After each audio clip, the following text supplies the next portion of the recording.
economies are showing signs of distress, with the IMF warning that a third of the world may slip into recession.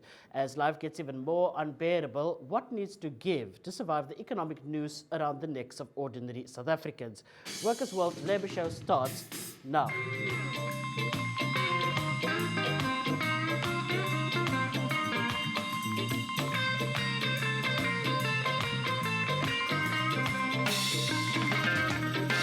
From England to Poland, every step across the ocean, the ruling classes them is in a mess. Oh yes, the capitalist system regress, but the Soviet system now progress.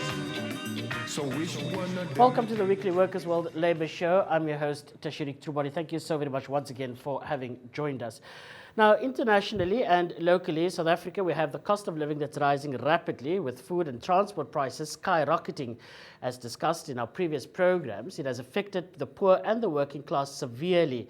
However, despite this, the government has seen it fit to impose more austerity measures, especially cuts in social spending that the working class would otherwise have relied on.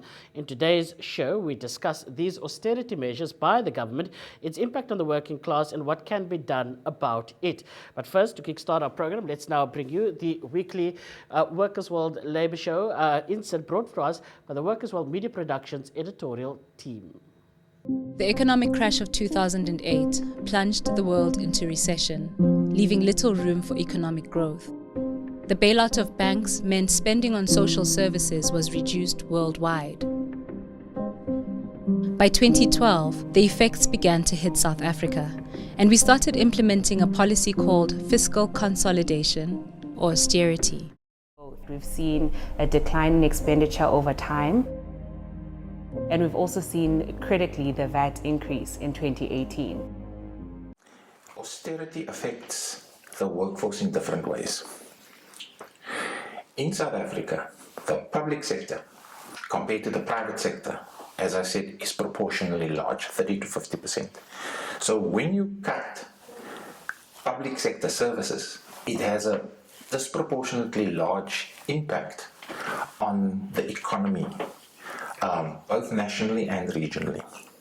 Remember also that money is allocated to provinces for health and education, and when there are cuts there, teachers leaving, clinics closing down.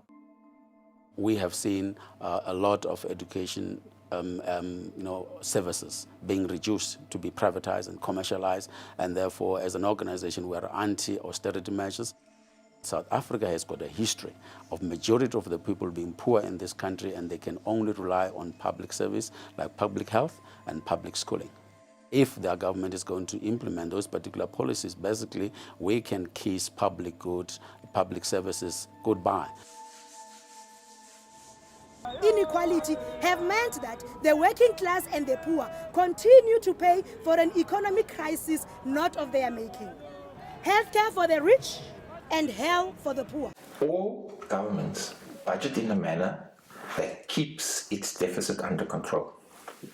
In times of great need, for example, support of citizens, and in particular, given the disproportionate unemployed ratio of peoples in South Africa, the government, instead of spending the money for its people, South African government does the opposite. It says here, it expects to achieve a primary surplus where revenue exceeds non-interest expenditure. This is now after the debt's been paid off, by 2023-24. Can you imagine? The country is burning. There's a great need. You don't spend as you could. Instead, we're going to have a surplus. What's the logic? Other than to impress multinationals, see how good we are in complying with structural adjustment programs. And yet the people suffer. We currently see that any system that puts profits before people, where maximum accumulation at all costs, right, becomes the order of the day, is a system that at some point is going to implode. When you have the richest 10% controlling 90% of the wealth in this country, that for me is mind-blowing. And the fact that we don't have a wealth tax is actually indicative of just how much this government does not care. God anti-corruption namhlanje. Whatever it is that you're doing, that you're stealing from the working class, stop it. Kodwa bathulile basho lutho. Imali bayazidla bona aba-invest ukuze ukuthi zisebenzele umphakathi or iphakathi sisebenzele ini isizwe. The working class and the poor, we are living in conditions of squalor. Day by day, our living conditions are deteriorating as a result of policies that are adopted. And we agreed, after assessing the socio-economic conditions that we are confronted with as workers, that we need to raise our concerns about the swelling cost of living. We are saying, comrade, when looking at the food basket from 2019, it has increased by 46.5%. You know, South Africa's inequality and poverty crisis is a long-running issue for South Africa. It started right back under colonial times when people were given unequal rights, and it was perpetuated even more seriously under apartheid, and in recent years it has continued to grow. So it's a long-standing issue. We know that women earn approximately 30% less than men. And while South Africa looks like it has a healthy GDP to the rest of the world, in fact, inequality in South Africa is absolutely rife. About 60% of all households rely more on the social grant than they do on income that they can make through work. So inequality is a problem that is fundamental and fractures our society very deeply. It's always been there. Our community's always been affected. It was just adversely affected with COVID.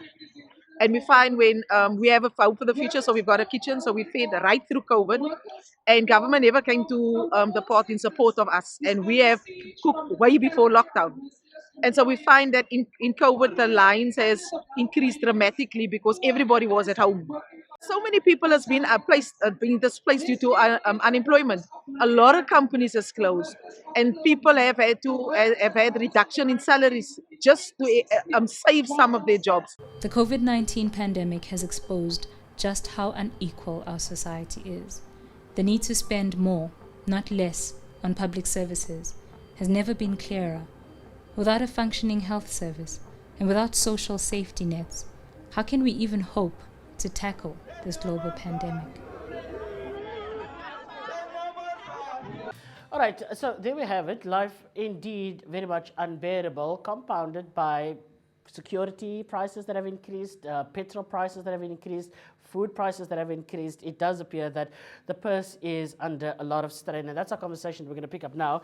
Tony Ehrenreich is here with us, the Deputy Parliamentary Officer for COSATU from the Mayibuye Land Rights Movement. I'm joined by Dinia Jansen. A very good day to you. Thank you very much for having joined us. I want to start off with you, Tony, very quickly, to just do a very quick assessment around the South African economy that is equally battered along other developing economies around the world, and it does appear that it comes at a particular high cost. Just talk us through your immediate assessment about the kind of market forces at the moment confronting the working class. Well, I think you're absolutely right that the South African economy has seen a decline in economic growth. It's seen unemployment levels rise, and it's seen the levels of inequality in our country grow. All the key indicators that must give us a sense on whether we're on the right track or not. But the South African economy clearly is on the wrong track because it's not bringing the desired results. Now, of course, we operate in a global economy, so some of the pressures globally does have an impact on us. We can't wish that away, not least of which is the conflict between Ukraine and Russia. It's having an impact on fuel prices and some of the oil and food stuff that is related to having huge transport costs. So all of these have a bearing on what's happening. But I think what we're hoping for in South Africa is that our government would respond differently to the crisis, that our government would find a way in which it can grow the economy and deal with those key fault lines within our society. Yeah, and well, I mean, there's the elephant in the room. You're sitting in the dark at the moment. Conservative policies. Yeah, and I was saying there's the elephant in the room where you're sitting in the dark at the moment, that Eskom certainly not helping the ability of employers to hold onto the jobs of employees. Absolutely. I mean, Eskom's a complete disaster. Government's not responding to it, both in a way that gets the economy to be supported by consistent supply of energy so that the other jobs can both be maintained, and grow. But also the amount of money that's invested in Eskom is not contributing to making sure that it changes its financial model to one the way it's better able to both deal with maintenance and other challenges, but also gets into renewables, as we've seen in a number of the ANC's election manifestos. So the ANC is not following through on their promises to the people, and government, as noticed by the Treasury's document about growing the economy, which is really just an austerity plan that seeks to cut 150 billion rand out of expenditure in the budget, and they're hoping to impose that in the main on workers in the public service. So clearly not a good picture for South Africa, and certainly not a good picture from the way in which we're responding to it as a government and as a country. Yeah, and things are becoming to come loose as it seems. I mean, there's the Transnet workers' strike at the moment where workers are saying, give us that which is due to us. But, you know, there is a threat to the economy and the functioning of the economy as well. Dinia, when we see shocks like this to the economy, we're looking at people that already to begin with had very little that are probably the ones that are suffering the most. Yeah, it is. This is set in a very big picture for the working class itself. As we look at the rural areas, and you see the amount of unemployed people standing along the roads, sitting on the street corners, waiting for someone to pick them up for a job. Yeah, it's a picture that we, as the rural people and urban people, but also the whole country. If we see look at the picture of the looting in Durban, it already indicated how stressed the poor are and how desperate the poor really become to get food on the table. And as Comrade Tony have said, the government didn't respond very well to the crisis they are in now. So it is, and with the rate of unemployment is now almost about, I would say 40%. I mean, people say 33, but it is most. There's a lot of people that really don't go look for work anymore.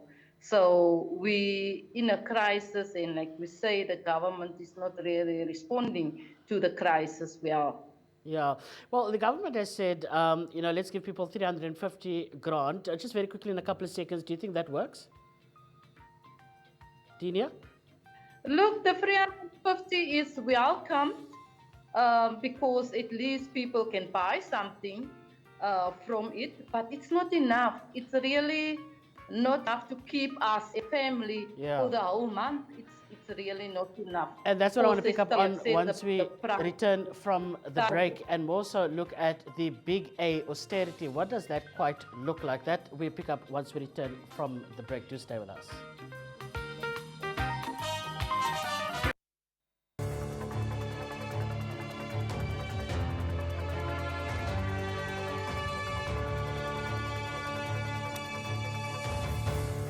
Welcome back. Your Labour News highlights this week. Public sector workers plan to strike for higher salaries. South Africa's union membership has climbed to 4 million. Employers should earn a living wage of at least 12,000 per month, says expert. Britain's Royal Mail pay offer its declaration of war on post ties, says union. And in Turkey, union battles to get dismissed Marlborough workers reinstated. All this and more later in your full bulletin. To continue this week's topic of discussion, here's Tashreeq. All right, so there we have it. Thanks very much to Michaela. We'll hear from her a bit more later. I want to quickly just pick up on the concept of austerity, Tony. How do we define it, and how much of it do we already suffer from? Thank you very much. I just want to add one point to the points that Comrade Dina's made, because she so eloquently captures how this austerity manifests itself on our people's lives. And so she's absolutely right. The levels of poverty, of hopelessness in our communities has to be addressed. And so we see, even with the budget and public expenditure as it has been over the last few years, government has been unable to deal with the challenges.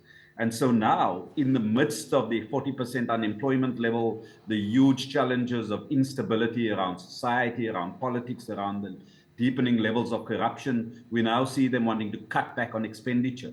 So they want to spend less than what they spent last year. And the reason for doing that is they want to reduce the debt to GDP ratio as part of what the World Bank sees as important indicators. Many of the comparable countries have similar debt to GDP ratios than ours. In fact, some developing countries have higher levels. So that can't be the test of the success of an economy or of a society. We've got to measure ourselves by what we do for the poorest and the most marginalized of our communities. And clearly the government's not. So we're seeing 150 billion rand that's going to be cut. And this means there's going to be cuts in every area of the budget. So security, policing, education, healthcare, public transport, all of those are going to have a slice cut off the funds that they have available, and then further 150 billion rand that will be cut from the money that goes into the wage pot to pay public servants. Already we've had a reduction in the amount of public servants that we had since 1999, and now we see with the population growing and the number of challenges that we have less people to respond to it, and the government's wanting to bring about further cuts. This clearly is not going to bode well for the challenges that we have in our society, and it must point fingers at the government that's not focusing on the poor enough. I agree with Dania, the 350 Rand is a move in the right direction, but we've got to get closer to a basic income grant that gives people an amount of money closer to the supplementary living levels.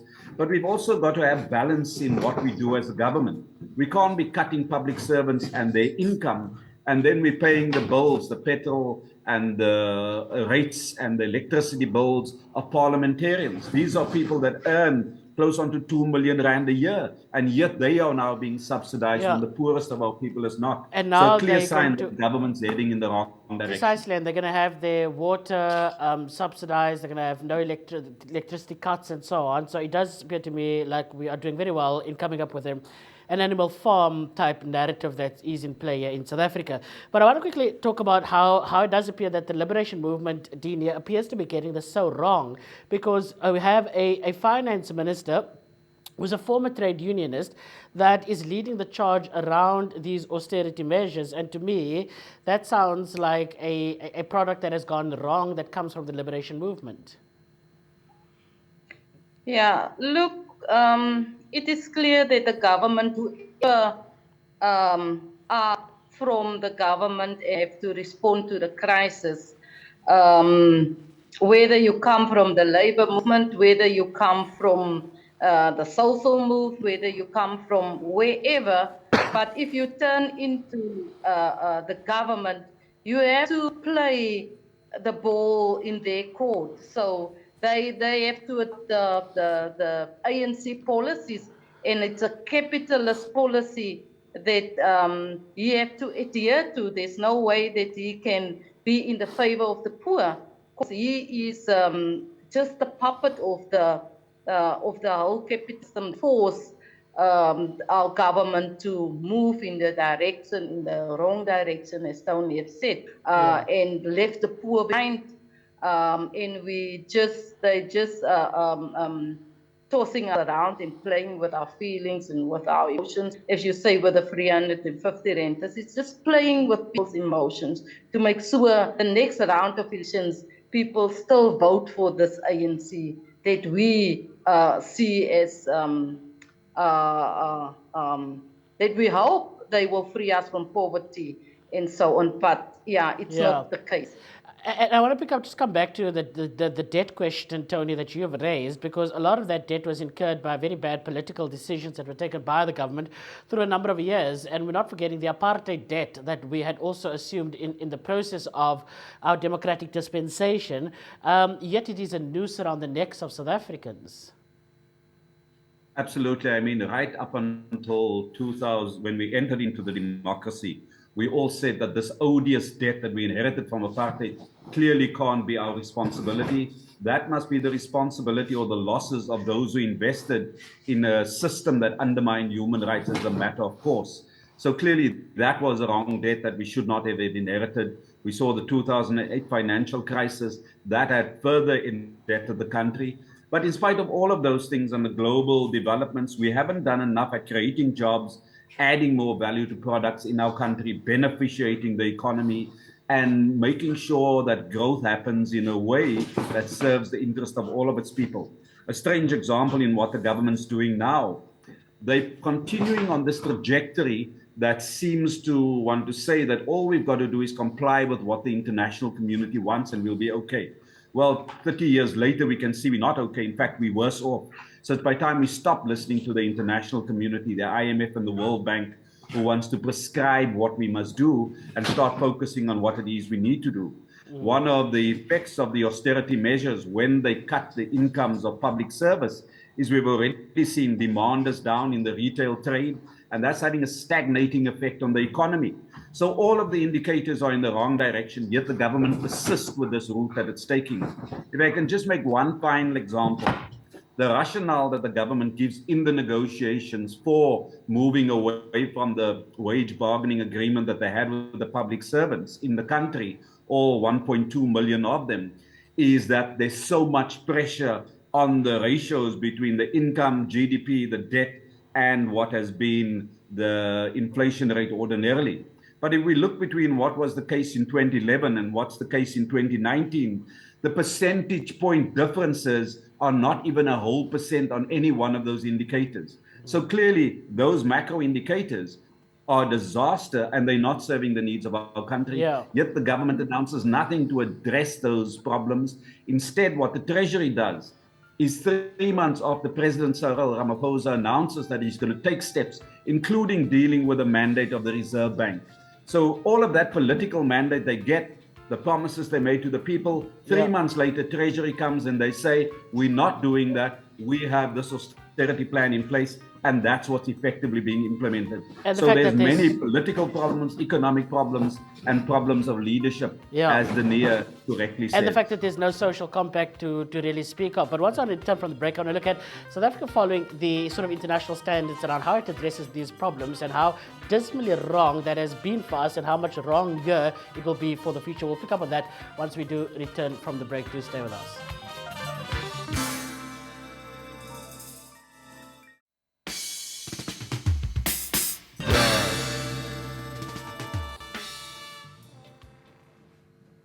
Right, so there was a conversation a couple of years ago where one unionist warned that unemployment is a ticking time bomb and that it's about to burst. I'm wondering, Dean, here, and I want to bring you in very quickly to talk about whether you think the sort of demonstrations we saw in Durban a bit of last year in July, whether that is the clearest indication of the working class and poor people saying, you know, things are not well, and when we're going to respond, you are going to be surprised. Are we beginning to see a detonator-like situation at the moment?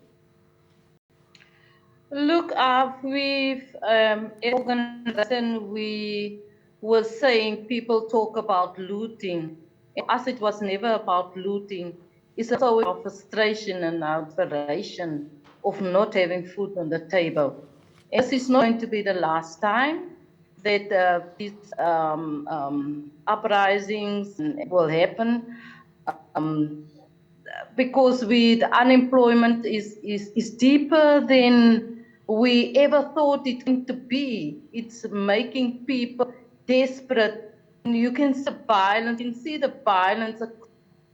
And where does this violence coming from? Is it about hopelessness, Tony said? Or is it about the crisis in the economy that don't grow and it doesn't give people opportunities to do livelihood, the cutting in the agriculture sector, the cutting in the educational sector, cutting into the health system. You can see how the hospitals are now operating. There's just nothing. There's no panados. There's small things. Pregnant women are sleeping on the floors of hospitals. And the government doesn't see this is an indicator that there's something very, very, very wrong with our country. But for them, it's just about looting themselves, looting the poor, looting everything the poor really work for. and the working class are really in front of this war against the poor. Yeah, and I mean, we see, discourses that would argue that, poverty to begin with is a violent act, on poor people.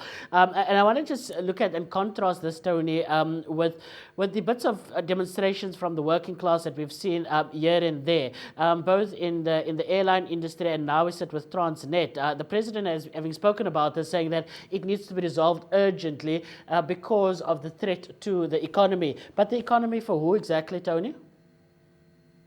You're absolutely right, and Neo's point is absolutely spot on. We are being looted, the working class are being looted in South Africa, and the way that that happens is because the black elite wants to align themselves to the white elite, and they're forgetting about the need and the obligation to respond to the challenges of the working class, who are the overwhelming majority of people in our country. And that's probably why we see nothing being done about corruption, nothing significant. So we see private sector corruption, Steinhoff, Standard Bank, many of the others who've looted funds out of workers' pensions that propped up those institutions. And of course, we've seen in the public sector how Zuma and his cronies from the ANC and elsewhere have looted the public services. So these elites seem to just be enriching themselves, and nothing significant is done to react to that. But your point is spot on. What do we do then to respond to these crises that we have? And there's got to be a variety of measures. The working class is taking action in the forms of strikes, and especially the Transnet strike should be supported by all working class people and all other unions. Because Transnet workers are not only fighting for their money in their pocket, they're fighting against this austerity measures of government, against government policies that impoverishes and puts the poor working class communities into horrendous circumstances that we've seen manifest itself in all kinds of violence and a lack of facilities. So that struggle is a struggle for all of us, because it's a struggle against an ANC who's lost its way and a government who doesn't appear to care or be guided by the needs of our people. So as the working class, we must force this government in a direction that ensures it responds to our challenges. Just one point, the exports that Transnet is central to facilitating is around agriculture and out of the mines. We don't add any value to those products. It goes straight from the pits to the ports, and some people get fabulously rich in South Africa, but it's not the farm workers. And that's the problem with the South African economy. The way out of this problem is not to further impoverish the working class, but to raise the working class's levels of income so that they themselves create a demand in the economy that creates more production or demand for greater production. And that in itself is a way out of this crisis. What the government wants to do was to cut expenditure. We've got to deal with the debt to GDP ratio. There's two ways you can deal with it. The one is to cut expenditure, so cut the hospitals funding and the education funding and the public servants funding. But the other way is to put in place conscious steps that will grow the economy, because then your debt as a proportion of GDP, it's much smaller, and that helps you to solve your debt crisis. But we seem to have a government that's paralyzed, unable to act to grow and bolster the economy. And instead, what they're focusing on is looting in different ways and not taking any action against the vile looters who stole from the state-owned enterprises and from Steinhoff and others. But that's the kind of steps we need to see taken in South Africa. Which is such a terribly unfortunate scenario. And Dinia, before I go to the break, I want to just quickly bring you in and talk about, that farm worker that Tony spoke about, that, is facilitating the produce that's probably being shipped out to Europe, and big funds that's being made there by Europeans and by those growers here in South Africa. But what would you say is the average quality of life of that farm worker? As we work daily with the Farm Worker Union, I think we have a daily insight in how farm workers are being treated on farms. The housing conditions and living conditions of farm workers haven't changed much, even after the farm workers strike. Nothing's changed much for farm workers. And the crisis, not just the crisis, but how these commercial farmers and big companies are enriching themselves out of their farm workers are not really fun for us that work with farm workers on a daily basis. We just see the amount of evictions on farms and the amount of dismissals on farms. In the have said nothing, even due COVID, moratorium evictions, nothing have happened with these commercial farms to keep them accountable. Nothing. So farm workers really say to us, by Wednesday, the night on the we going hard to bed. This is the reality of farm workers. Those are the people who work the land and who farm the land and who really have to have the benefit of the produce. But they can't just eat in one apple, then they've been dismissed from the farm. So how do we relate these issues together? How do we ensure that the lives of farm workers are better after all the promises made, but nothing has really changed for farm workers? It's just is much worse than even after the farm workers. Yeah, characterized by little to no incomes, poor living standards, houses that they don't quite own, malnutrition, and a whole host of other social problems that the industry continues to breed. And we'll pick up on this as we do return from the break. Do stay with us.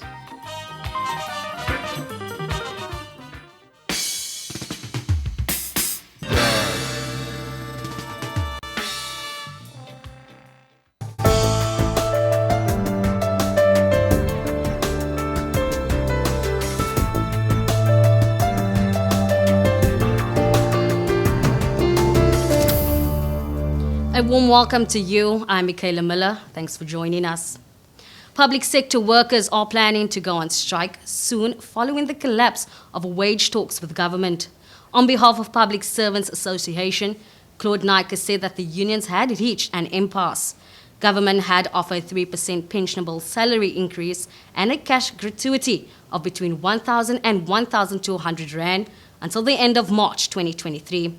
However, unions continue to demand an above-inflation increase of 10%. This comes on the back of a wage freeze that workers in the public sector had to endure previously. There is a rise in South Africa's trade union membership, according to the Minister of Employment and Labour, Thulas Nxesi. South Africa's union numbers grew from 3.5 million members in 2013 and 14 to over 4 million in 2020 and 21. And the number of registered unions rose from 203 to 220 over the same period, highlighting competition for recruits in various sectors. In addition, Nxesi said that the department remained committed to finalizing the draft and National Labour Migration Policy and the draft of Employment Service Amendment Bill to limit the number of foreign nationals hired in any business or sector. Minister Thulas Nxesi. In terms of the law, we can't ban the employment of the foreign nationals. It will not allow us. This constitution of this country will not allow us to do. We can limit it and control it. That's what we are trying to do. Executive Committee member of the South African Reward Association, Mark Busson, said that employers in South Africa should pay their workers a living wage and not just the national minimum prescribed by law, suggesting between 12,000 to 15,000 rand per month. According to Busson, employers who pay a living wage help to eradicate poverty. According to SARA, employees who have greater disposable income are not only happier and more productive at work, but they also have more active in the market, which promotes economic growth. In your international news, the union that represents Royal Mail employees in Britain has responded to the company's recent pay offer and change program, calling it a declaration of war on post ties and threatening additional postal strikes in the lead up to Christmas. The offer includes a 7% salary increase over 2 years, as well as a lump sum payment with 2% of the pay this year. British postal workers are determined to secure an above-inflation increase to cope with high inflation and huge increases in the cost of living, especially the cost of gas, energy before winter. And lastly, workers at the Philip Morris factory in Izmir, Turkey, are paid less than the poverty threshold. Their incomes are dwindling as a result of the country's economic turmoil. Furthermore, there is discrimination between permanent and subcontract workers, though they perform the same task. Marlborough workers become members of the Disgida-ish union due to the difficulties that they faced. Following the union meetings and actions, 124 workers were sacked. Workers have been calling for the companies to negotiate for decent wages, reinstating dismissed workers, and ending discrimination. Well, that's a wrap from my side. If you have any story you'd like to share with us, you can simply send an email to labor@wwmp.org.za. Over to Tashrik to continue this week's topic of discussion.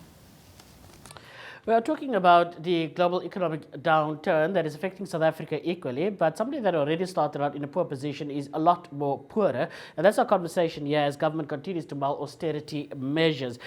Tony, I want to just quickly have a look at a bit of the sort of global scenario that we sit with right now. A very interesting moves in the aftermath of the Russia-Ukraine scenario, where India continues to play a different role. It protected its grain. It has the MRP, which is the minimum retail price. It's been talking about continuing to purchase oil from Russia and not being dictated to by the United States.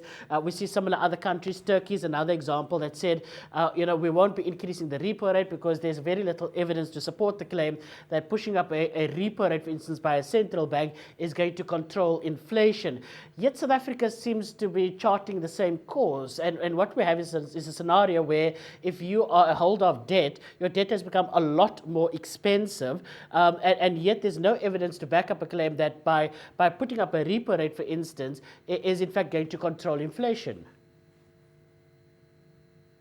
You're absolutely right. I mean, once the question is begged whether the Reserve Bank acts in the interest of South Africans, and especially poor South Africans, or if all it wants to do is defend the currency. Sure, part of their responsibility is to ensure that they defend the currency, but that's not their entire mandate. Their mandate is to make sure that they also drive the key growth indicators so that the economy and society is better off. Dania makes a fantastic point, and this is a direct consequence of apartheid, but also now the democratic government. At the moment in South Africa, the top 1% of people in the country own 70% of all wealth in South Africa. So that top 1%, Cyril, Patrice, and their white counterparts who got wealthy under apartheid, they own essentially 70% of the wealth. And the bottom 60% of society owns together 7% of the wealth in our country. Now that is the clearest indication that we have failed as a governing party, as a society, to undo the legacy of apartheid and put this country on a growth trajectory. And that's why I think the point stands that all the black elite in South Africa wants to do is associate and ingratiate themselves with the white elite, forgetting about the majority of poor people in the country or in the main black, but now are divided amongst all races. But that is the responsibility of the government. Never mind the wealthy. They can often take care of themselves because they're in private medical aids. They have ADL coming to look at their security issues. So they don't depend on public services. And the government should be a provider of public services. If they can't do that, then they must tell us. Then they should not be in government, because that's the essential task of government. But the sad thing is in South Africa that the ANC is letting us down, but the other parties are just as irrelevant in their ability to come with a message and a plan that responds to the crisis. So what we've got to do is to ensure that we unite as workers and as the working class, and we mount the maximum pressure against whoever the government is in South Africa so that they do the right thing in the interest of all of our people. Stop Mickey Mousing with us. Stop acting on behalf of other proxy holders outside of our country. Even the credibility of many political leaders are used just to give legitimacy to these bad policies. So now they have Ino Godongwana as the finance minister. Sure, he may have been a good trade unionist in the past, but he can't think that that credibility is going to let us be quiet when he announces the policy that he does, and it's against the workers and against working class. So we've got to be clear about what we want in South Africa as working people, and we've got to push to get that in place, because we won't get it on the silver platter from the black or the white elites in our country. Yeah, and then what I don't seem to understand is that it makes sense to put more money into people's pockets because what they do is they spend that money in the economy, and the economy grows. But that quite isn't the case. I want to, Delia, just quickly talk about the public sector workers that are being offered something like 3% of a wage increase. We had a bit about this when we spoke about Transnet earlier, but we also have a decision where government employees are getting a bit more money. They're having benefits of perks, no electricity cuts, etc. When the stats and the figures as raised there by Tony suggestive of the levels of inequality that we have in this country. How do you think this makes an ordinary South African feel when you have the political elite living a comfortable life in the way that they are, and this is the lives of the farm workers that you described a bit earlier? It's clear that the poor are in distress. If we look at the municipalities that water were first, people struggle to get access to water. People struggle to get access to land for food. People struggle to get access to sanitation. People struggle to access to public transport. People struggle to get access to many things. And one thing that's clear is that we, as Tony said, we have to support those who fight against austerity measures. We have to support this. But if I look at the local level where I'm coming from, where I'm working from, and see the amount of people on the streets who sleeping outside, the municipality are chasing away people who going through the stress, seeking for something to eat out of trash bins. Yeah. I mean, just give them over whatever the youth, giving them over to drug and alcohol abuse. Young women just give up to have something to eat. But what we as local movements and all movements have to do, as Tony said, we have to find ourselves in a way that we can unite and see how can we make poor and the working class and the middle class work together, because the middle class already, there's a new middle class, there's a poorer middle class now. Yeah, so and I think that's part of the problem that that we sit with, is how do we adequately respond to that which you described so adequately there, Denia. And I want to pick up on that once we do return from the break, getting out of this rut that we most certainly are in at the moment.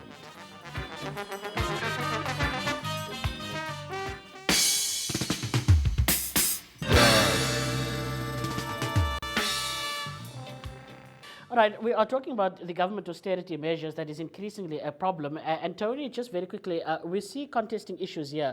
An NHI that needs money, an energy crisis that needs money.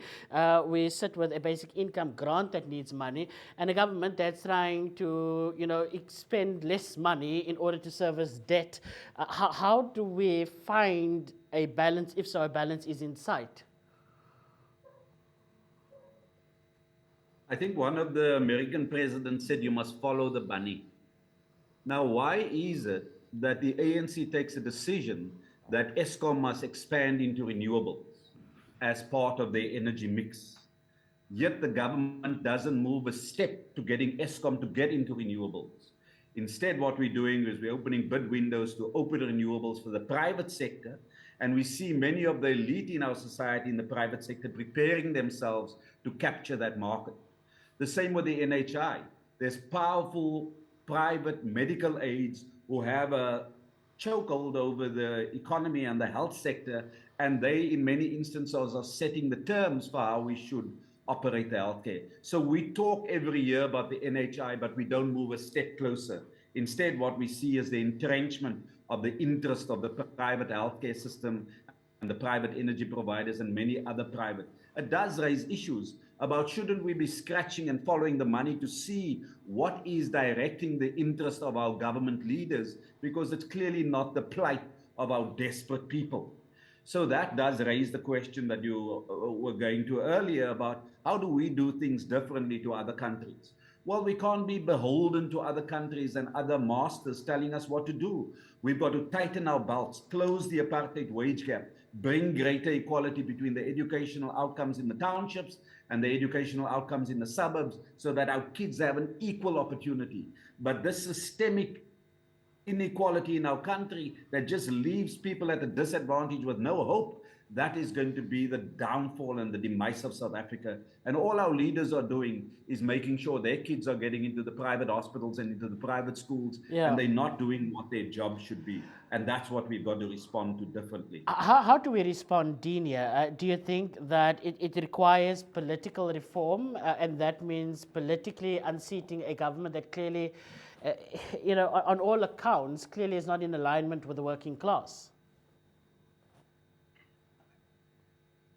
Yeah, I think first the left of this country have to find each other.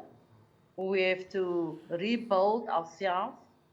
I think there is a need for a working class party, but it's still new and it still have to be rethink and it needs strategy to come to that. But I think what we should do is, like I say, as movements, as social movements, as the communities, we need to find each other. It's time for us now to unite and fight together. It's been a very long time that we fight in different corners and we're not strong enough. Unseating the ANC will take many years, I think, and it's just my opinion. I don't talk for someone else. And as we said, the other parties are the same, Pepsi and Cola, taste same, just in a separate box. But I hope that as we move forward in fighting together, we will find each other and we will say to each other, it's time to build something new, alternatives for the world. This is the only way.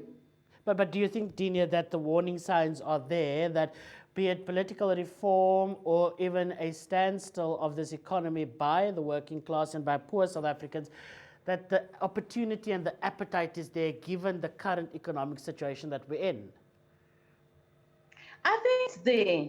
I think it's there. It just needs to be nurtured and to be, we need to probe deeper and we will find the solutions together. We can't find the solutions separately from our ways that we are working now. We have to come together and nurture the idea of building an alternative against the ANC. I think this is the only way we can do this.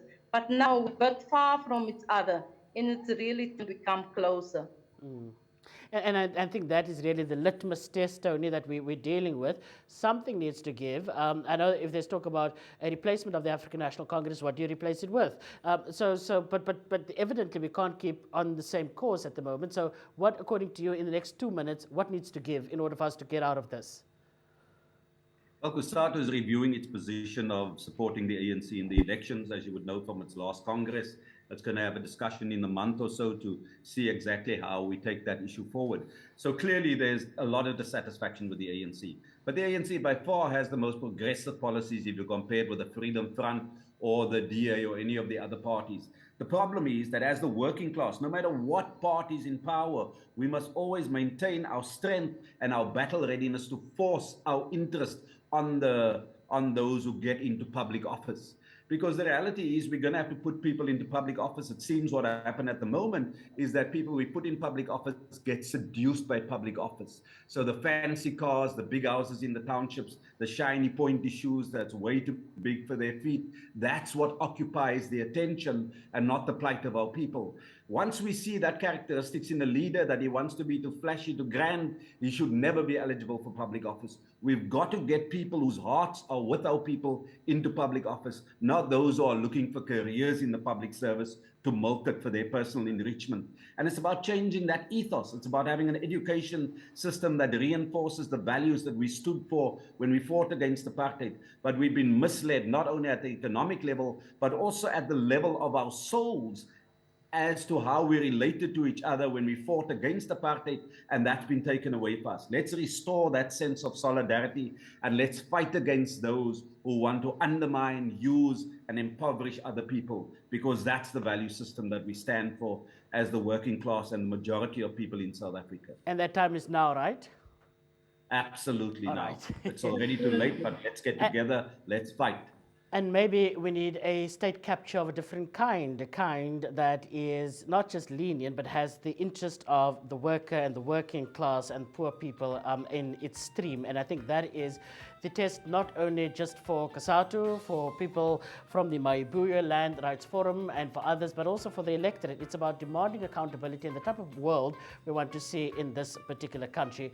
On that note, we wrap up our conversation here. Thank you so very much to Dinia Jansen from the Mayibuya Land Rights Forum. We also had Tony Ehrenreich, the Deputy Parliamentary Officer for the Congress of the South African Trade Unions, COSATU. Until we chat again, have a lovely time. Thank you so very much for tuning in.